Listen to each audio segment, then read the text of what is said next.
Mes parents sont partis en voyage à Paris le jour de mon mariage avec mon frère, laissant une enveloppe, voyons comment tu affronteras les invités quand nous ne serons pas présents à ton mariage. Mais ils n'avaient aucune idée que j'entrais dans une famille de millionnaires. Quand ils ont vu mon mariage à la télé, j'ai été bombardé de 65 appels. Mais je les ai ignorés pour toujours. Je m'appelle Mélanie Harris et j'ai 27 ans. Grandir dans une famille où mon frère passait toujours en premier m'a appris à m'attendre à la déception. Mais rien ne m'avait préparé à ce que mes parents ont fait le jour de mon mariage. L'enveloppe qu'ils ont laissée derrière eux ne contenait qu'une seule phrase qui m'a brisé le cœur, « Voyons comment tu affronteras les invités quand nous ne serons pas présents à ton mariage. » Ils étaient loin de se douter de qui j'épousais. D'où me regardez-vous aujourd'hui? Laissez votre ville dans les commentaires. Appuyez sur le bouton « J'aime ».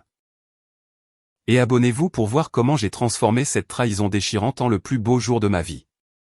J'ai grandi dans une modeste maison en briques dans un quartier de classe moyenne du sud de Chicago. Depuis mes plus lointains souvenirs, je pouvais sentir la différence dans la façon dont mes parents me traitaient par rapport à mon jeune frère, Timothy. Il était leur enfant chéri, le fils que mon père avait toujours voulu pour reprendre un jour sa petite entreprise de construction. Mes réussites, aussi importantes soient-elles, semblaient toujours pâles en comparaison de tout ce que faisait Timothy. En CE2, j'ai gagné le concours régional d'orthographe et j'ai ramené un trophée presque aussi grand que moi. Mes parents y ont à peine jeté un œil avant de tourner leur attention vers Timothy, qui avait marqué un but lors de son match de football ce week-end-là. Au lycée, j'avais appris à célébrer mes victoires seul. J'ai été diplômé major de ma promotion, j'ai obtenu une bourse d'études complète à l'université Northwestern, et mes parents ont manqué la cérémonie parce que Timothy avait une blessure mineure au football qui les obligeait à rester à la maison avec lui. Mon père dirigeait une entreprise de construction en difficulté, avec des bonnes et des mauvaises années. Il se plaignait constamment des finances, mais n'hésitait jamais à financer le nouvel intérêt de Timothy. Un mois, c'était un équipement de hockey coûteux. Le mois suivant, un voyage dans un camp de sport spécialisé au Colorado. Pendant ce temps, je travaillais les week-ends dans un café local pour payer mes propres fournitures scolaires et mes vêtements. Ma mère travaillait comme comptable dans un petit cabinet et gérait nos finances familiales. Elle était toujours prompte à me rappeler que le budget était serré chaque fois que j'avais besoin de quelque chose. Pourtant, les fonds apparaissaient comme par magie lorsque Timothy avait une demande. Ton frère a besoin de ces opportunités pour son avenir, disait-elle, comme si mon avenir était moins important. L'université a été mon évasion. Bien que Northwestern ne soit qu'à un trajet en train de chez moi, je rendais rarement visite. Je cumulais 3 emplois à temps partiel, le matin dans un café, le soir à la bibliothèque du campus et les week-ends à faire du babysitting pour des professeurs. Chaque centime était destiné à construire mon indépendance. J'ai obtenu mon diplôme avec mention en marketing et communication, encore une fois avec une présence minimale de ma famille. Timothy avait un match de football ce week-end-là qui, apparemment, ne pouvait pas être manqué. Quand j'ai reçu une offre d'emploi d'une prestigieuse agence de marketing à New York, j'ai vu cela comme mon billet pour une véritable indépendance. Mes parents ont été consternés que je parte si loin. Qui abandonne sa famille comme ça, a demandé ma mère en larmes, bien qu'elle n'ait jamais montré une telle émotion lors de mes départs précédents. C'est une énorme opportunité, maman, ai-je expliqué. Le salaire de départ est de 60 000 $ avec des avantages et un potentiel de croissance. Mon père a ricané. Le marketing, c'est juste faire de jolies images et gaspiller de l'argent. Tu devrais trouver un vrai travail ici. J'ai déménagé à New York 2 semaines plus tard avec 2 valises et une détermination brûlante. J'ai loué un minuscule appartement à Brooklyn avec 2 colocataires et je me suis lancé à corps perdu dans la construction de ma carrière. Pendant ce temps, Timothy a abandonné l'université pour se trouver, et mes parents l'ont soutenu entièrement, émotionnellement et financièrement. Au cours des 3 années suivantes, j'ai gravi les échelons de l'entreprise, tandis que Timothy a lancé et fait échouer 3 projets différents, un service d'entretien de pelouse, une boutique de souvenirs sportifs et un food truck. Chaque fois, mes parents ont investi des milliers de dollars pour voir l'argent disparaître. Pourtant, ces échecs étaient toujours expliqués comme de précieuses expériences d'apprentissage, tandis que mes promotions étaient qualifiées de coups de chance. Lors d'une visite particulièrement tendue pour Thanksgiving, il y a 4 ans, j'ai découvert que mes parents avaient contracté une 2e hypothèque pour financer le dernier projet de Timothy, un bar sportif qui montrait déjà des signes d'échec. Vous ne faites que l'assister, ai-je dit pendant le dîner. Il doit apprendre à se débrouiller seul. Le silence s'est fait à table. Le visage de mon père est devenu rouge. Tu n'as aucun droit de juger nos décisions familiales alors que tu nous as abandonnés pour ta vie de luxe à New York. Je n'ai abandonné personne, ai-je répondu calmement. Je me suis construit une vie, ce que les adultes sont censés faire. Ma mère s'est mise à pleurer. Timothy est sorti en trombe et j'ai repris l'avion pour New York le lendemain matin au lieu de rester tout le week-end comme prévu. Notre communication est devenue encore plus tendue après cela. Les appels pour les fêtes sont devenus plus courts, les visites plus gênantes, et la distance émotionnelle entre nous s'est transformée en un gouffre qui semblait impossible à combler. Malgré tout, au fond de moi, je désirais toujours leur approbation, leur amour. J'ai continué à envoyer des cadeaux d'anniversaire, des cartes de Noël et des nouvelles occasionnelles de ma vie. Leur réponse était toujours brève et se concentrait davantage sur les dernières activités de Timothy que sur tout ce que je partageais. À 26 ans, j'avais été promue directrice de clientèle senior dans mon agence, j'avais mon propre appartement à Manhattan et je m'étais constitué un cercle d'amis fidèles qui sont devenus la famille de soutien dont j'avais toujours rêvé. J'avais appris à trouver le bonheur sans la validation de mes parents. Mais la blessure de leur favoritisme n'a jamais complètement guéri. J'étais loin de me douter que ma vie était sur le point de changer radicalement, et que la dynamique familiale à laquelle j'étais habitué serait mise à l'épreuve d'une manière que je n'aurais jamais imaginée. C'est lors du gala de charité annuel de l'hôpital pour enfants que j'ai rencontré Jackson Bennett pour la première fois. Mon agence de marketing avait été engagée pour organiser l'événement, et je courais partout pour m'assurer que tout était parfait quand je l'ai littéralement percuté près des tables de la vente aux enchères silencieuses. Je suis vraiment désolé, me suis-je excusé, mortifié d'avoir renversé une petite goutte d'eau sur sa veste de costume manifestement coûteuse. Il a souri chaleureusement. Pas de mal, mais je pense que vous m'avez peut-être évité d'enchérir sur ce vase hideux que je regardais juste par politesse.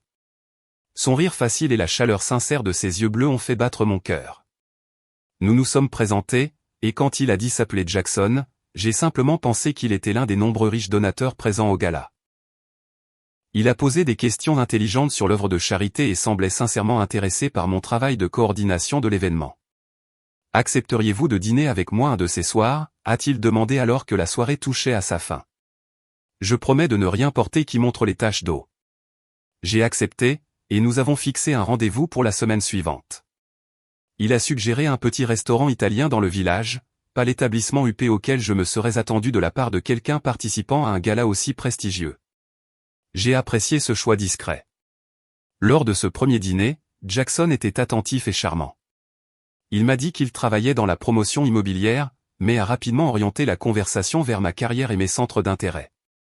Il semblait impressionné par mon parcours de Chicago à New York et la carrière que je m'étais bâtie.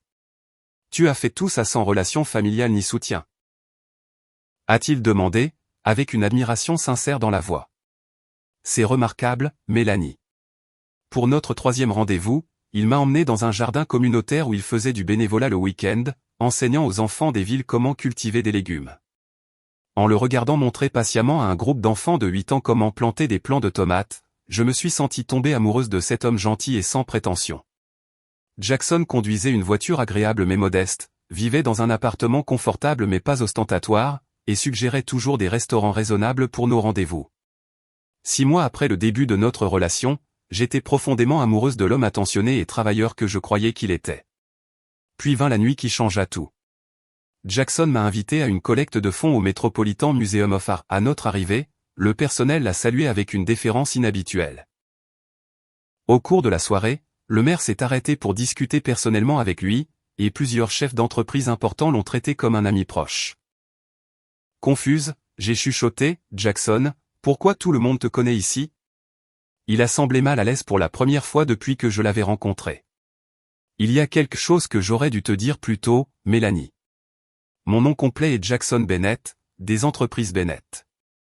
La famille Bennett était une légende de l'immobilier new-yorkais, avec un patrimoine de plusieurs milliards. Ils possédaient des gratte-ciel, des centres commerciaux et des complexes résidentiels dans tout le pays. Pourquoi ne me l'as-tu pas dit, ai-je demandé plus tard dans la nuit, ressentant un étrange mélange de choc et de trahison. Parce que les gens me traitent différemment quand ils savent, a-t-il expliqué. Soit ils veulent quelque chose de moi, soit ils supposent que je suis un gosse de riche pourri gâté qui n'a jamais travaillé pour quoi que ce soit. Quand je t'ai rencontré, je voulais juste être Jackson, le type que tu as bousculé à un événement caritatif, pas Jackson Bennett, l'héritier d'un empire immobilier. J'ai compris son raisonnement, mais j'avais besoin de temps pour digérer cette révélation. Le fossé de richesse entre nous était stupéfiant. Je venais d'une famille qui luttait pour payer son hypothèque, tandis que la sienne avait des bâtiments à son nom. Est-ce que ça change les choses entre nous? A-t-il demandé, une inquiétude sincère dans les yeux. Après une sérieuse réflexion, j'ai réalisé que cela ne changeait pas l'essentiel. L'homme dont j'étais tombée amoureuse était toujours la même personne qui apprenait aux enfants à jardiner, qui se souvenait comment j'aimais mon café, qui écoutait attentivement quand je parlais de ma journée. Sa richesse était circonstancielle, pas déterminante. Je suis tombée amoureuse de toi, pas de ton compte en banque, lui ai-je dit la semaine suivante. Mais plus de secrets, d'accord? Notre relation s'est approfondie après cela. Jackson m'a présenté à ses parents, William et Eleanor Bennett, qui étaient étonnamment simples malgré leur immense richesse. William avait bâti leur empire à partir d'un seul immeuble qu'il avait acheté dans la vingtaine et n'avait jamais oublié ses racines de classe moyenne. Eleanor venait d'une famille aisée, mais avait consacré sa vie à la philanthropie. Ils m'ont accueilli chaleureusement, posant des questions réfléchies sur mon travail et ma vie. Nous n'avons jamais vu Jackson aussi heureux, m'a dit Eleanor lors d'un moment calme dans leur maison d'été des Hamptons. Tu l'ancres dans la réalité. 1 an et demi après notre rencontre, Jackson m'a demandé en mariage lors d'un pique-nique privé dans le jardin communautaire où nous avions eu notre 3e rendez-vous. La bague était magnifique mais de bon goût, et le moment était intime et personnel plutôt que tape à accent grave-l'œil ou public. Je t'aime pour ta force, ta compassion et ton intégrité, a-t-il dit, s'agenouillant parmi les plants de tomates. Veux-tu m'épouser, Mélanie? À travers des larmes de joie, j'ai dit oui. Quand nous avons discuté des plans de mariage, nous voulions tous les deux quelque chose de significatif plutôt que d'extravagant, malgré la richesse de sa famille. Nous avons opté pour une cérémonie de 150 invités dans un magnifique manoir historique du Connecticut que sa famille avait restauré et donné à une fondation pour la conservation. Mes parents voudront inviter la moitié de Manhattan, m'a prévenu Jackson. Mais je veux que ce jour soit à propos de nous, pas des entreprises Bennett. Ses parents nous ont surpris en respectant complètement nos souhaits. C'est votre journée, a dit William. Nous avons eu notre grand mariage mondain il y a 40 ans. Les temps changent. Avec le soutien de la famille de Jackson, j'espérais que ma propre famille pourrait enfin me voir clairement et partager mon bonheur. Cet espoir allait bientôt être mis à l'épreuve d'une manière que je n'aurais jamais imaginée. J'ai appelé mes parents un dimanche après-midi pour leur annoncer la nouvelle de mes fiançailles, tournant nerveusement ma nouvelle bague pendant que le téléphone sonnait. Après 3 ans à New York avec un minimum de visites, notre relation restait tendue mais cordiale. Maman, papa, j'ai une excellente nouvelle, ai-je dit quand ils ont répondu. Je suis fiancé. Un silence a suivi. Eh bien, c'est certainement une surprise, a finalement répondu ma mère. Qui est-ce? Quelqu'un de mon travail en marketing. Il s'appelle Jackson. Nous nous sommes rencontrés à un événement caritatif l'année dernière. Il travaille dans la promotion immobilière. L'immobilier? Mon père s'est légèrement redressé. Comme vendre des maisons ou quoi? Plutôt développer des propriétés, ai-je dit, restant intentionnellement vague. Jackson et moi avions convenu de les laisser apprendre à le connaître en tant que personne avant de révéler son origine familiale. Eh bien, j'espère qu'il a un travail stable. Le marché immobilier peut être instable, a commenté mon père. Quand est-ce qu'on rencontre ce Jackson, a demandé ma mère. Nous aimerions venir vous voir le mois prochain, ai-je offert. Nous pourrons dîner ensemble.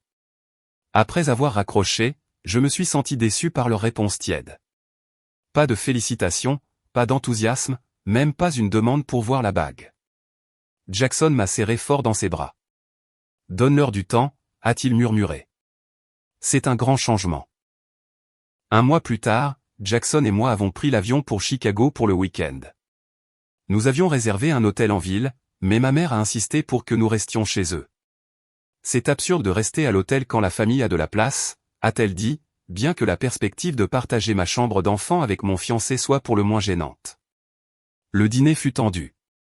Mes parents ont bombardé Jackson de questions sur ses revenus et ses perspectives de carrière, tandis que mon frère Timothy, maintenant âgé de 25 ans et travaillant sporadiquement dans un magasin de sport après sa 3e entreprise ratée, faisait des remarques désobligeantes.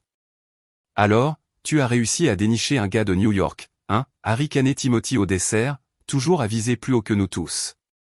Jackson a géré la situation inconfortable avec grâce, répondant à leurs questions honnêtement sans révéler la fortune de sa famille. Il a parlé de sa passion pour le développement urbain durable et de son travail bénévole dans les jardins communautaires. Tout ça semble très bien, a dit ma mère d'un ton dédaigneux, mais pas très pratique. Comment comptes-tu subvenir aux besoins d'une famille? Avant que Jackson ne puisse répondre, je suis intervenu. Jackson réussit très bien dans ce qu'il fait. Maman, nous sommes financièrement stables. La visite du week-end s'est terminée sans qu'aucun lien réel ne soit établi. Alors que nous nous préparions à partir, ma mère m'a prise à part. Il a l'air assez gentil, Mélanie, mais es-tu sûre de toi? Tu as toujours eu des plans si ambitieux. Le mariage peut limiter les options d'une femme. L'ironie de son inquiétude après des années à minimiser mes ambitions ne m'a pas échappé. Je suis sûr, maman. Jackson soutient entièrement ma carrière. 2 mois plus tard, nous avons invité ma famille à New York pour poursuivre la planification du mariage. Cette fois, nous avons organisé un dîner dans le penthouse de la famille Bennett avec vue sur Central Park, décidant qu'il était temps d'être transparent sur les origines de Jackson. La transformation de l'attitude de mes parents a été immédiate et troublante lorsqu'ils ont réalisé qu'ils se trouvaient dans la maison de William Bennett, dont ils reconnaissaient le nom dans les magazines économiques et les actualités. Tu ne nous as jamais dit que Jackson était un Bennett, a sifflé ma mère quand elle m'a attrapé seul dans la cuisine. Son ton était accusateur plutôt que joyeux pour moi. Je voulais que vous le connaissiez d'abord en tant que personne, ai-je expliqué. À partir de ce moment, l'intérêt de mes parents pour le mariage a augmenté de façon spectaculaire. Soudain, ma mère avait des opinions sur les fleurs, les lieux et les listes d'invités.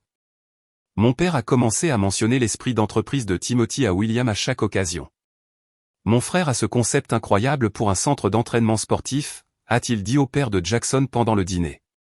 Il a juste besoin d'investisseurs qui peuvent voir sa vision.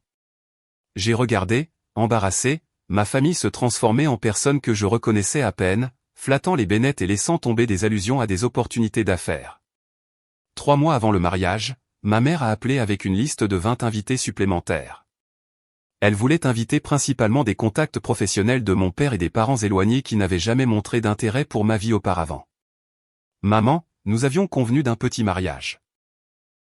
Le lieu ne peut pas accueillir plus de monde. Mais ce sont des relations importantes, Mélanie. Ton père pourrait vraiment profiter de l'opportunité de réseautage avec le cercle des Bennett. C'est mon mariage, pas un événement de réseautage, ai-je dit fermement. La conversation a dégénéré à partir de là. Ma mère m'a rappelé tout ce qu'ils avaient sacrifié pour moi, bien que j'ai du mal à identifier quels étaient ces sacrifices. L'appel s'est terminé avec elle menaçant que si certaines personnes n'étaient pas invitées, ils pourraient ne pas venir eux-mêmes. Laisse-les se calmer, m'a conseillé Jackson quand je lui ai parlé de l'appel. Ils ne manqueront pas le mariage de leur fille. Une semaine avant le mariage, la confrontation finale a eu lieu. Mes parents et Timothy étaient venus à New York, soi-disant pour aider aux préparatifs de dernière minute, bien qu'ils aient surtout passé leur temps à faire du shopping et à demander des introductions aux associés de Jackson. Lors de la séance de planification du dîner de répétition, ma mère a de nouveau abordé la liste des invités. J'ai pris la liberté de confirmer la présence des Harris et des Schmidt, a-t-elle annoncé, nommant des associés de mon père. Ils ont tellement hâte d'y être. Maman, ces gens ne sont pas invités, ai-je dit fermement. La liste des invités a été finalisée il y a des mois. Ne sois pas égoïste, Mélanie, a interjeté mon père. C'est un événement familial, et ces gens sont importants pour nous. C'est mon mariage, papa. C'est moi qui décide qui vient. Timothy a ricané. Typique de Mélanie. Toujours à se croire meilleure que tout le monde. Ce n'est pas parce que tu épouses un riche que tu peux oublier d'où tu viens. Quelque chose en moi a craqué. Des années à être négligées, sous-évaluées et manipulées ont culminé à ce moment-là. D'où je viens, ai-je répété. D'où je viens, j'étais ignoré, sauf quand ça vous arrangeait de me reconnaître. D'où je viens, Timothy a tout eu pendant que je cumulais 3 emplois pour payer mes études. D'où je viens, j'ai appris que je ne pouvais compter que sur moi-même. Le silence s'est fait dans la pièce. Jackson a serré ma main pour me soutenir. Si c'est ce que tu ressens, a dit ma mère froidement, peut-être devrions-nous reconsidérer notre présence. C'est votre choix, ai-je répondu, ma voix stable malgré mon cœur qui battait la chamade. Mais ce mariage aura lieu selon mes termes, avec ou sans vous. Ils ont quitté le restaurant en furie, et j'ai passé la soirée à pleurer dans les bras de Jackson, partagé entre le soulagement d'avoir tenu bon et le chagrin de la perte potentielle de ma famille le jour qui aurait dû être le plus heureux de ma vie. Ils reviendront sur leur décision, m'a assuré Jackson. Aucun parent ne manquerait le mariage de sa fille pour une liste d'invités. Je voulais le croire, mais le nœud dans mon estomac suggérait le contraire. Le matin de mon mariage est arrivé avec un soleil radieux qui filtrait par les fenêtres de la suite de l'hôtel.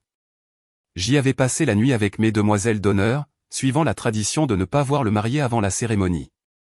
L'excitation papillonnait dans mon estomac à l'idée d'épouser Jackson dans quelques heures, mais elle était teintée d'anxiété concernant ma situation familiale. Après notre dispute, mes parents et Timothy avaient maintenu un silence glacial. Ils s'étaient enregistrés à leur hôtel il y a 3 jours et avaient assisté au dîner de répétition avec une politesse rigide.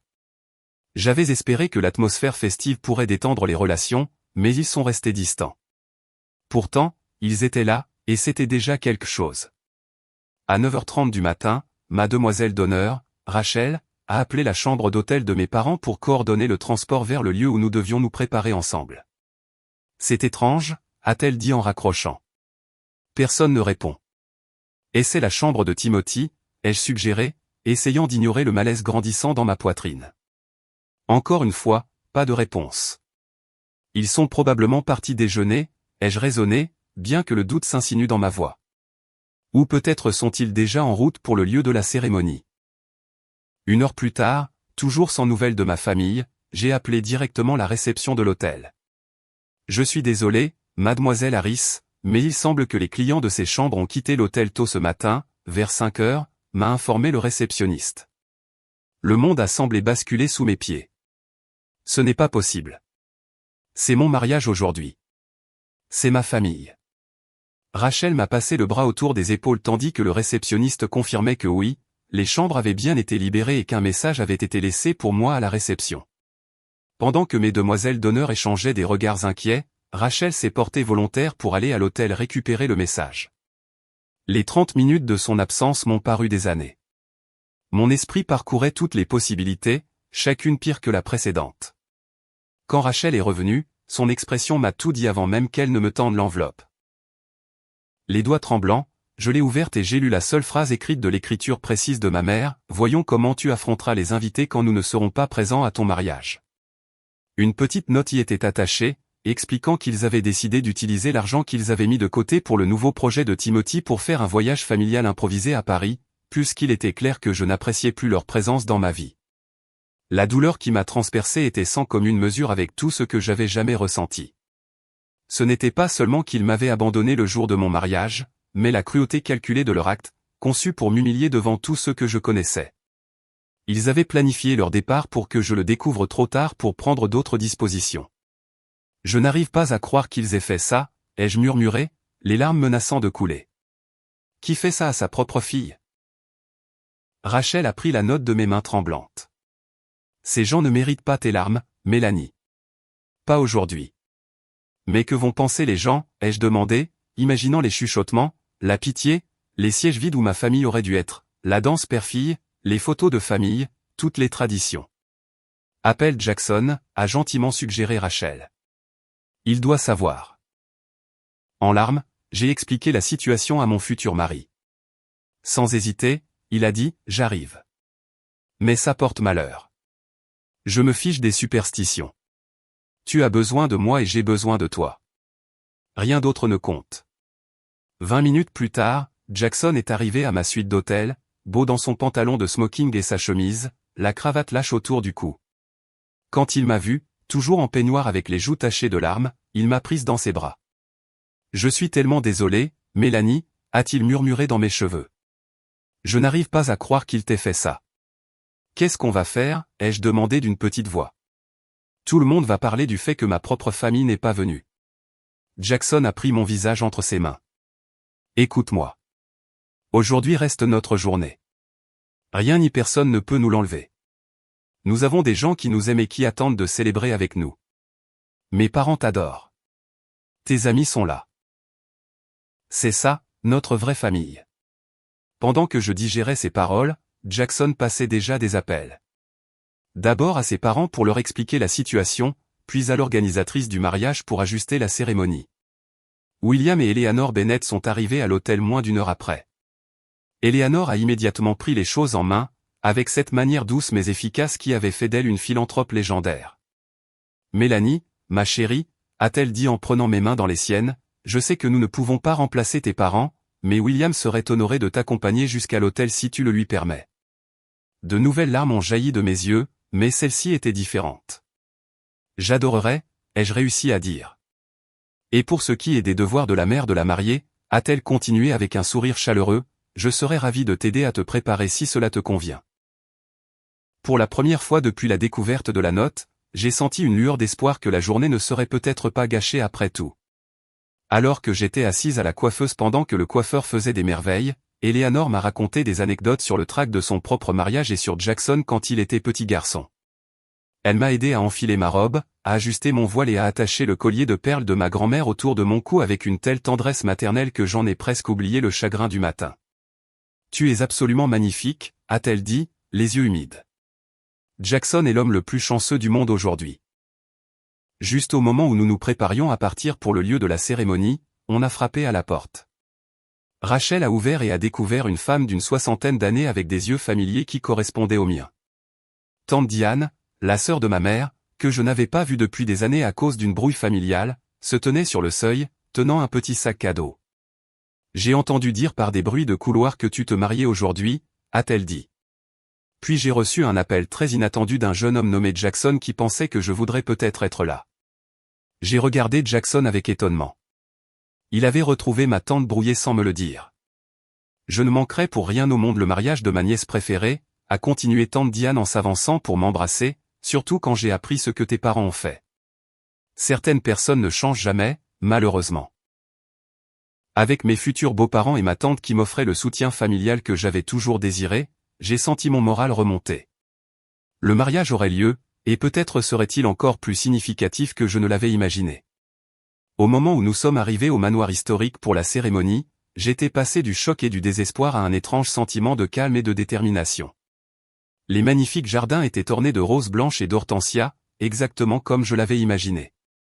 Les invités prenaient déjà place dans le jardin où la cérémonie devait avoir lieu. Dans la suite nuptiale, entouré de mes demoiselles d'honneur, de ma tante Diane et d'Eleanor, j'ai ressenti une vague de gratitude qui a momentanément éclipsé ma douleur. « Es-tu prête pour ça ?» a demandé Rachel, ajustant mon voile une dernière fois. Plus prête que je ne l'ai jamais été, ai-je répondu avec une certitude nouvelle. L'organisatrice de mariage a passé la tête. Tout le monde est assis, il y a des gens des médias à l'extérieur. Apparemment, quelqu'un leur a dit que les Bennett sont ici. C'était inattendu. Bien que la famille de Jackson soit en vue, nous avions travaillé dur pour garder le mariage privé. Eleanor a soupiré. Je suis vraiment désolé, Mélanie. Les chroniqueurs mondains finissent toujours par le savoir. William a demandé à la sécurité de les maintenir à distance. Ce n'est pas grave, les jeux assurés. Laissez-les prendre leurs photos de loin. Je n'ai rien à cacher aujourd'hui. Quand la musique a commencé, signalant le début du cortège, William est apparu à la porte de la suite nuptiale. Beau dans son smoking avec une boutonnière de rose blanche, il m'a offert son bras. C'est un honneur de te remplacer aujourd'hui, Mélanie, a-t-il dit gentiment, même si je sais que ce n'est pas comme ça que tu imaginais ton mariage. Merci d'être là, ai-je répondu, retenant mes larmes. Cela signifie plus que je ne peux le dire. Alors que nous nous préparions à descendre l'allée, William a serré ma main. Souviens-toi, tu gagnes une famille aujourd'hui, tu n'en perds pas une. Le jardin était magique lorsque nous sommes sortis du manoir. Les 150 invités se sont tournés pour nous regarder, et je pouvais lire à la fois la curiosité et la sympathie dans certaines de leurs expressions. De toute évidence, la nouvelle de l'absence de mes parents s'était répandue. Mais ensuite, j'ai vu Jackson debout à l'autel, me regardant avec un tel amour que tout le reste s'est estompé. Ses yeux n'ont jamais quitté les miens pendant que William et moi descendions l'allée. À ce moment-là, j'ai su avec une certitude absolue que j'étais exactement là où je devais être. La cérémonie a été plus émouvante que je ne l'avais prévu. Quand l'officiant a demandé « Qui donne cette femme en mariage ?», la voix de William a retenti, claire et forte. Sa tante, ma femme et moi-même. Tante Diane, assise au premier rang à côté d'Eleanor, à essuyer ses larmes. Les vœux de Jackson m'ont fait rire et pleurer. Mélanie, je promets d'être ton partenaire et ton égal en toutes choses. Je promets de soutenir tes rêves avec autant de ferveur que tu les poursuis. Je promets de créer avec toi une famille basée sur le respect, l'admiration et un amour indéfectible, la famille que nous méritons tous les deux. Ma voix tremblait légèrement en récitant mes propres vœux, surtout quand j'ai atteint la phrase sur la famille. Jackson, je promets de construire avec toi un foyer où l'amour n'est jamais conditionnel et où le soutien n'est jamais retiré. Je promets d'être ton refuge, comme tu as été le mien. Quand l'officiant nous a déclarés mari et femme, les applaudissements de nos invités ont semblé balayer les derniers vestiges de ma tristesse. Jackson m'a embrassé avec une telle tendresse que j'ai cru que mon cœur allait éclater de bonheur. La réception qui a suivi était tout ce que nous avions prévu et plus encore. La salle de bal du manoir historique était transformée avec un éclairage doux, des arrangements floraux, et des tables dressées avec de la porcelaine fine et du cristal. Un quatuor à cordes a joué pendant le dîner, suivi par un orchestre pour la danse. J'avais craint que la table vide réservée à ma famille proche ne soit un rappel douloureux de leur absence, mais Eleanor avait discrètement fait retirer la table et ajuster le plan de salle, de sorte qu'il n'y avait pas de vide évident. Pendant le dîner, j'ai remarqué plusieurs photographes capturant discrètement l'événement à distance. Une journaliste locale spécialisée dans la vie mondaine était parmi les médias autorisés, prenant des notes pour ce qui serait probablement un article dans le journal du week-end. Les mariages de la famille Bennett étaient apparemment un événement digne d'intérêt dans les cercles sociaux de New York. La traditionnelle danse père-fille avait été une source d'anxiété pour moi, mais William a suggéré une belle alternative. Et si nous invitions toutes les figures parentales importantes de la salle à nous rejoindre pour une danse spéciale, a-t-il proposé. Toi et moi pouvons commencer. Ensuite, Jackson et Eleanor se joindront à nous, puis nous pourrons inviter tous les parents et leurs enfants sur la piste. Ainsi, cela devient une célébration des liens familiaux de toutes sortes. L'idée était parfaite. Quand l'orchestre a annoncé la danse modifiée, William m'a conduite sur la piste avec une telle dignité et chaleur que je me suis senti vraiment traverser ce moment avec grâce. À mi-chemin de la chanson, Jackson et Eleanor nous ont rejoints, suivis par d'autres pères parents-enfants jusqu'à ce que la piste de danse soit pleine de gens célébrant diverses formes d'amour familial. Le point culminant de la réception est venu pendant les discours. Après les toasts traditionnels du témoin et de la demoiselle d'honneur, Jackson s'est levé et a demandé l'attention de tous. Aujourd'hui a été un puissant rappel que la famille, ce n'est pas seulement les liens du sang, a-t-il dit, sa voix forte d'émotion. La famille, c'est ceux qui sont là pour vous, qui célèbrent vos joies et aident à porter vos peines. Mélanie, tu m'as montré ce qu'est la vraie force. Ta capacité à créer de la lumière à partir de l'obscurité m'émerveille chaque jour. Il a levé son verre. À ma femme, qui m'a appris que nous pouvons choisir notre famille, et aujourd'hui, nous nous sommes choisis l'un l'autre par-dessus tout. La salle a éclaté en applaudissements alors que je regardais les visages des amis qui étaient devenus une famille, de tante Diane qui avait surmonté de vieilles querelles pour être à mes côtés, de William et Eleanor qui étaient intervenus avec une telle générosité d'esprit. J'ai réalisé que j'étais entouré de plus d'amour que je n'en avais jamais connu dans la maison de mes parents. Plus tard, alors que Jackson et moi partagions notre première danse en tant que mari et femme, il a murmuré « Est-ce que ça va ?» Je lui ai souri, surprise par la vérité de ma réponse. Je vais plus que bien. Je suis exactement là où je suis censé être, avec exactement les bonnes personnes. Le mariage que mes parents avaient essayé de ruiner était devenu un puissant témoignage de la famille choisie et de l'amour véritable. Alors que nous dansions sous des lumières scintillantes, entourés de gens qui tenaient vraiment à nous, j'ai ressenti un sentiment de liberté inattendu. L'abandon qui devait me briser m'avait en fait libéré d'une vie passée à chercher une approbation que je ne recevrais jamais. L'équipe de nouvelles locales qui avait été autorisée à filmer de brefs extraits de la réception pour les pages mondaines a capturé notre danse, le rôle de remplaçant émouvant de William et l'affection évidente entre la famille Bennett et leur nouvelle belle-fille. J'étais loin de me douter de l'importance que cette couverture médiatique prendrait dans les jours à venir. Après le mariage, Jackson et moi sommes partis pour notre lune de miel de 2 semaines à Bali. Nous avions choisi de nous déconnecter complètement du monde extérieur, pas de téléphone, pas de mails, pas de réseaux sociaux. C'était exactement ce dont j'avais besoin, une chance de digérer tout ce qui s'était passé et de commencer notre vie de mariés dans un paradis paisible. Nous avons séjourné dans une villa privée surplombant l'océan Indien, passé nos journées à explorer des temples anciens, à nager dans des eaux cristallines et à nous immerger dans la culture locale. Pour la première fois de ma vie, je me sentais complètement présente et en paix. La douleur de la trahison de mes parents refaisait surface de temps en temps, mais l'amour de Jackson et la beauté pure de notre environnement aidaient à la tenir à distance. « Tu veux en parler ?» a demandé Jackson un soir alors que nous regardions le coucher de soleil depuis notre terrasse. De mes parents, ai-je soupiré. J'essaie toujours de comprendre comment ils ont pu faire quelque chose d'aussi cruel. Qui abandonne sa fille le jour de son mariage? Jackson a pris ma main. Des gens qui sont tellement consumés par leurs propres désirs qu'ils ne peuvent pas voir la douleur qu'ils causent aux autres. Ça en dit long sur eux, et rien sur toi. Pendant ce temps, à notre insu, aux États-Unis, notre mariage avait fait grand bruit dans les médias. Le nom Bennett assurait une couverture dans plusieurs pages mondaines, mais l'aspect humain de l'histoire de William m'accompagnant jusqu'à l'hôtel avait attiré une attention supplémentaire. L'histoire avait été reprise par une émission matinale nationale qui a fait un court reportage sur les familles modernes et les traditions de mariage. Ce que nous n'avons découvert qu'à notre retour, c'est que cette couverture avait atteint Paris, où mes parents et Timothy profitaient de leurs vacances spontanées. Selon tante Diane, qui nous a tout raconté plus tard, ils prenaient leur petit déjeuner à leur hôtel quand ils ont vu le reportage télévisé présentant les temps forts du mariage, Bennett Harris, comme on l'appelait. Les images montraient clairement William m'accompagnant jusqu'à l'hôtel, Eleanor ajustant mon voile, et la somptueuse réception au manoir historique. Le journaliste a mentionné que les parents de la mariée n'avaient pas pu assister, mais que la famille du marié était intervenue avec une grâce extraordinaire. Mes parents ont immédiatement essayé de me joindre, appelant mon portable à plusieurs reprises. Selon mon téléphone, que j'avais rallumé en atterrissant à New York, ils avaient appelé 65 fois pendant notre lune de miel et laissé 27 messages vocaux.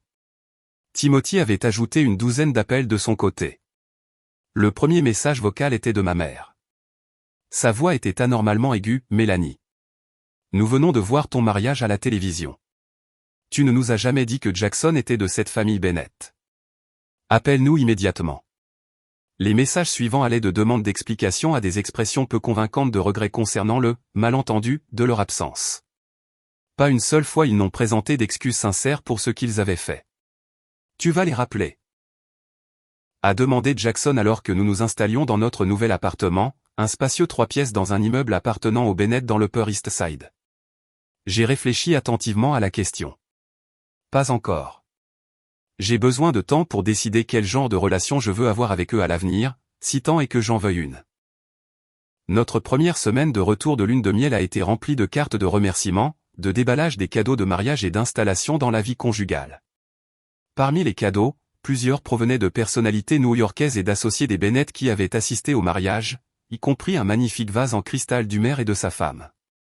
J'étais en train d'arranger des fleurs dans ce vase quand le portier a appelé pour annoncer que mes parents et mon frère étaient dans le hall et demandaient à monter. Ils se sont pointés.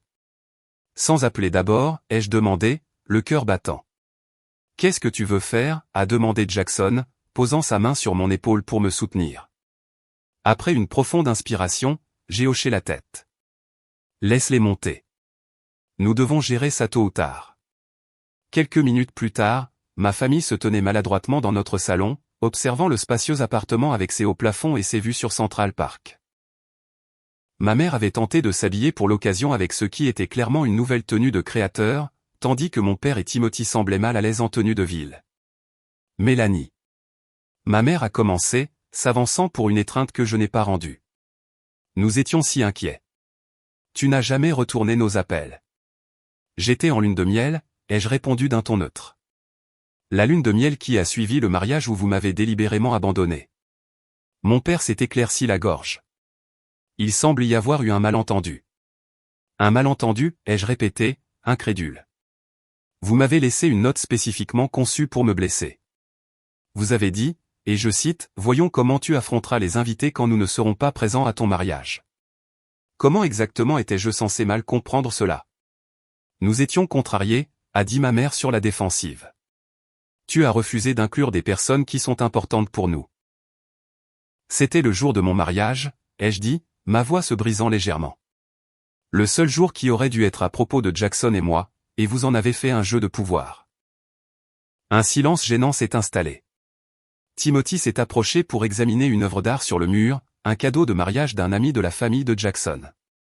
C'est un original, a-t-il demandé en montrant la signature. Jackson a hoché la tête. Oui, l'artiste est un ami de mes parents. Timothy a sifflé. Ça doit être sympa de se marier dans une famille riche. Ça suffit, ai-je lâché. Si vous êtes venu pour vous excuser, je vous écoute. Si vous êtes venu pour autre chose, je pense que vous devriez partir. L'expression de ma mère a changé pour une que je reconnaissais de mon enfance. Le regard qu'elle utilisait pour tenter de lisser les choses désagréables. Bien sûr que nous sommes désolés de ce qui s'est passé, ma chérie. C'était une terrible erreur. Nous étions juste tellement blessés par ton refus de faire des compromis. Des compromis, a interjeté Jackson, sa voix normalement calme tendue de colère. Vous avez abandonné votre fille le jour de son mariage. Vous avez délibérément essayé de l'humilier. Ce n'est pas un malentendu ou une erreur. C'était une décision calculée. Mon père s'est gonflé d'un air défensif. Maintenant, écoutez-moi, jeune homme. Non, c'est vous qui allez m'écouter, a répondu fermement Jackson. Vous n'avez aucune idée de ce que Mélanie a traversé ce jour-là. Dieu merci, elle avait des gens autour d'elle qui se soucient réellement de son bonheur. Les yeux de ma mère se sont légèrement rétrécis avant qu'elle ne force un sourire. Bon, de l'eau a coulé sous les ponts maintenant. Nous sommes une famille après tout. Nous devrions nous concentrer sur l'avenir. En parlant d'avenir, a ajouté mon père, soudain enthousiaste, Timothy a développé ce concept de centre d'entraînement sportif. Nous pensions que nous pourrions peut-être organiser une réunion avec ton beau-père pour discuter des opportunités d'investissement potentielles. Leur audace était stupéfiante. Ils étaient venus sans prévenir, avaient offert des excuses à demi-mot qui n'en étaient pas, et avaient immédiatement pivoté vers ce qu'ils voulaient de mes nouvelles relations familiales. Laissez-moi voir si j'ai bien compris, ai-je dit lentement. Vous avez utilisé l'argent que vous aviez mis de côté pour l'entreprise de Timothy pour faire un voyage de dépit à Paris, pour m'abandonner le jour de mon mariage, et maintenant vous voulez que j'organise le financement pour ce même projet d'entreprise. Timothy a haussé les épaules. La famille, ça s'entraide, non? N'est-ce pas de ça qu'il s'agit? Jackson et moi avons échangé un regard d'incrédulité. Avant que l'un de nous ne puisse répondre, ma mère a repéré une photo du mariage, une de moi avec William, Eleanor et tante Diane. Tu as invité Diane, a-t-elle demandé sèchement, après tout ce qu'elle a fait. Qu'est-ce que tante Diane a fait exactement, encore, ai-je demandé. Être en désaccord avec toi sur le traitement de la succession de grand-mère par papa? Se défendre quand tu as essayé de contrôler ses choix de vie? Parce que de mon point de vue, cela ne semble pas être des péchés impardonnables. Tu as changé, a accusé mon père. New York et ses gens riches t'ont changé. J'ai secoué la tête. Je n'ai pas changé. J'ai juste finalement accepté ce que j'ai toujours su au fond de moi, que votre amour était conditionnel. La seule différence maintenant, c'est que je n'accepte plus ces conditions. Alors c'est tout, a demandé ma mère. Tu choisis ces gens que tu connais à peine plutôt que ta propre famille. Je choisis de m'entourer de gens qui se soucient sincèrement de mon bonheur, les jeux corrigés. Je choisis le respect plutôt que la manipulation. Je choisis un amour qui ne vient pas avec des conditions. Et où est-ce que ça nous laisse, a exigé mon père. Je les ai regardés, vraiment regardés, peut-être pour la première fois, les voyant clairement comme les personnes imparfaites et égoïstes qu'ils étaient, plutôt que les parents que j'avais toujours souhaité qu'ils soient. C'est à vous de décider, ai-je répondu honnêtement. Si vous voulez une relation avec moi à l'avenir, elle devra être basée sur le respect mutuel. Plus de favoritisme, plus de manipulation, plus de traitement comme si je n'avais d'importance que lorsque je vous suis utile. Et si nous voulons faire la connaissance de la famille de Jackson, a demandé Timothy, son intention transparente. Ça n'arrivera pas, a déclaré fermement Jackson. Ma famille n'est pas une opportunité de réseautage. La visite s'est terminée peu après, avec des adieux tendus et aucune résolution réelle. Alors que la porte se fermait derrière eux, je me suis appuyé contre elle, émotionnellement épuisé. Est-ce que ça va, a demandé Jackson, me prenant dans ses bras. Je pense que ça ira, ai-je répondu, me surprenant de la véracité de mes paroles. Pour la première fois, je n'ai pas cédé à leur culpabilisation ou à leur manipulation. Ça ressemble à un progrès. Au cours des mois suivants, mes parents ont fait des tentatives sporadiques pour me contacter, agissant à chaque fois comme si notre confrontation n'avait jamais eu lieu. Ils ont envoyé une carte de Noël avec une photo de famille de leur voyage à Paris. Ils ont appelé pour mon anniversaire sans mentionner l'abandon du jour du mariage. Timothy envoyait des SMS de temps en temps, généralement avec des demandes à peine voilées sur les relations d'affaires de Jackson. J'ai maintenu des limites polies mais fermes, m'engageant au minimum et n'initiant jamais le contact. C'était douloureux mais libérateur, comme si on perçait un abcès qui mûrissait depuis des années. 6 mois après notre mariage, j'ai pris une décision qui a changé ma vie. Avec le soutien indéfectible de Jackson et quelques conseils stratégiques de William, j'ai quitté mon emploi en marketing pour créer ma propre agence, spécialisée dans les organisations à but non lucratif et les entreprises sociales.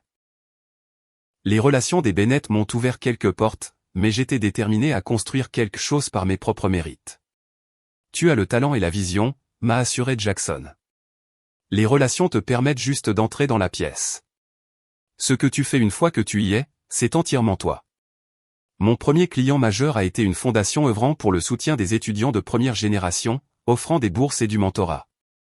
La cause résonnait profondément avec ma propre expérience de la navigation dans l'éducation sans soutien familial.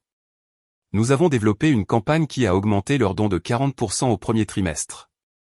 À mesure que mon entreprise se développait, je me suis retrouvé à fixer des limites dans d'autres domaines de ma vie également. J'ai refusé des invitations à des événements où l'on s'attendait à ce que je joue le rôle de « l'épouse Bennett », plutôt que d'être reconnu pour mes propres accomplissements. Eleanor a soutenu cela complètement. J'ai passé mes 10 premières années en tant qu'épouse de William à être présentée comme Madame Bennett avant de trouver ma propre voie dans la philanthropie, m'a-t-elle confié. Tiens bon maintenant et tu ne le regretteras jamais. Ma relation avec mes parents est restée compliquée. Nous avons établi un schéma d'appel téléphonique pour les fêtes et de mets occasionnels, mais l'intimité émotionnelle qui devrait exister entre parents et enfants ne s'est jamais développée. J'ai accepté cela avec un mélange de tristesse et de soulagement, comprenant que certaines relations ont des limites inhérentes. Timothy a continué à lancer des entreprises qui échouaient inévitablement, et mes parents ont continué à le renflouer. Lorsqu'ils laissaient parfois entendre qu'ils avaient eux-mêmes besoin d'une aide financière, je leur proposais de payer des services de conseil financier au lieu de leur donner de l'argent directement. Ils déclinaient toujours. Tu ne peux pas aider les gens qui ne veulent pas changer, m'a rappelé tante Diane lors de l'un de nos déjeuners désormais réguliers. Tes parents jouent les mêmes rôles depuis 30 ans. Ils ne savent pas être différents. Retrouver tante Diane avait été une bénédiction inattendue de la débâcle du mariage. Elle avait reconstruit sa vie après des conflits similaires avec ma mère des années auparavant, et sa perspective m'a aidé à naviguer dans mon propre processus de guérison. Le plus difficile en fixant des limites avec la famille, m'a-t-elle dit, c'est d'accepter qu'ils ne comprendront peut-être jamais pourquoi tu as dû les fixer. 1 an après notre mariage, Jackson et moi avons décidé de créer une fondation axée sur le soutien aux jeunes adultes issus de milieux familiaux difficiles. Nous avons financé des bourses, une aide au logement et des services de thérapie pour les personnes en transition d'environnements familiaux toxiques vers une vie d'adulte indépendante. Grâce à ce travail, j'ai rencontré d'autres personnes ayant vécu des expériences similaires de rupture familiale ou d'amour conditionnel. Chaque histoire a renforcé le fait que je n'étais pas seul, que le dysfonctionnement familial prend de nombreuses formes et que la guérison est possible même lorsque la réconciliation ne l'est pas. Tu as transformé ta douleur en une mission, m'a dit une jeune boursière. C'est la réponse la plus puissante à la blessure que je puisse imaginer. 18 mois après notre mariage, Jackson et moi avons découvert que nous attendions un bébé. La joie que nous avons ressentie était tempérée par des questions complexes sur la manière dont notre enfant se rapporterait à ses 4 grands-parents. Je veux que notre enfant connaisse tes parents, ai-je dit à Jackson un soir alors que nous discutions de l'avenir. Ils nous ont montré ce qu'est une famille aimante et solidaire. Et tes parents, a-t-il demandé doucement. J'ai soupiré. Je ne les couperai pas complètement des ponts, mais je ne laisserai jamais notre enfant seul avec eux, et je ne leur permettrai jamais de jouer aux favoris ou de manipuler notre enfant comme ils l'ont fait avec moi. Lorsque nous avons annoncé la grossesse aux 2 familles, le contraste des réactions a été révélateur. William et Eleanor ont envoyé des fleurs, offert un soutien pratique sans être envahissant, et posé des questions réfléchies sur nos plans et préférences. Mes parents ont immédiatement commencé à parler de leur petit bébé, et à faire des suppositions sur les visites et les arrangements de garde d'enfants sans nous consulter. Ils semblaient voir la grossesse comme un bouton de réinitialisation automatique de notre relation tendue. Le bébé n'efface pas le passé, ai-je expliqué fermement lors d'un appel téléphonique difficile. Être grand-parent est un privilège, pas un droit, et cela s'accompagne de la responsabilité de nous respecter en tant que parents. Cette conversation a conduit à un nouveau refroidissement des relations, mais je suis resté ferme. Ma principale responsabilité était désormais de protéger ma famille grandissante et de créer un environnement sain pour notre enfant. À l'approche de ma date d'accouchement, j'ai souvent réfléchi au parcours qui m'avait mené jusqu'ici. Le jour du mariage, qui aurait dû être traumatisant, était devenu un puissant tournant, me forçant à affronter des schémas familiaux qui avaient causé de la douleur pendant des décennies. Je n'aurais jamais pensé dire ça, ai-je dit à Jackson un soir alors que nous étions assis sur notre terrasse à regarder le soleil se coucher sur Central Park. Mais je suis presque reconnaissante de ce que mes parents ont fait. S'ils étaient simplement venus et avaient fait semblant, j'aurais peut-être passé des années de plus à essayer de gagner leur approbation ou de changer leur comportement. Leur pire moment t'a forcé à voir la vérité, a observé Jackson. Et à construire quelque chose de mieux. Ai-je ajouté en posant sa main sur mon ventre qui s'arrondissait. Notre enfant ne se demandera jamais s'il est aimé. Il n'aura jamais à mériter notre soutien ou notre approbation. Il saura chaque jour qu'il est suffisant, exactement tel qu'il est. La famille que nous étions en train de créer ne serait pas parfaite, mais elle serait construite sur l'honnêteté, le respect et l'amour inconditionnel. Les dons que mes parents n'avaient jamais pu me faire, mais que j'avais trouvés avec Jackson, avec ses parents, avec tante Diane et avec la communauté que nous avions bâtie autour de nous. La plus grande leçon de l'abandon du jour de mon mariage n'était pas la vengeance ou la rupture des liens. C'était la liberté qui vient en acceptant les gens pour ce qu'ils sont vraiment, et non pour ce que l'on voudrait qu'ils soient. C'était le pouvoir de choisir sa propre famille et de créer sa propre définition de l'amour. En repensant à ce matin douloureux où j'ai trouvé la note de mes parents, je ne ressens plus la piqûre aiguë du rejet. Au lieu de cela, je ressens de la gratitude pour la clarté qu'elle a finalement apportée. Certaines leçons sont enveloppées de douleur, mais elles mènent à la guérison si nous sommes assez courageux pour embrasser leur vérité. Avez-vous déjà dû fixer des limites avec des membres de votre famille qui ne respectaient pas vos choix? Ou trouver du soutien de sources inattendues lorsque ceux qui auraient dû être là pour vous ne l'étaient pas? Partagez vos expériences dans les commentaires ci-dessous. Et si cette histoire a résonné en vous, s'il vous plaît, mettez un j'aime et abonnez-vous pour plus d'histoires sur la façon de trouver la force à travers les défis de la vie. Rappelez-vous, parfois la famille que nous choisissons apporte plus de guérison que la famille dans laquelle nous naissons. Merci de m'avoir écouté, et je vous souhaite le courage de créer les liens affectueux que vous méritez.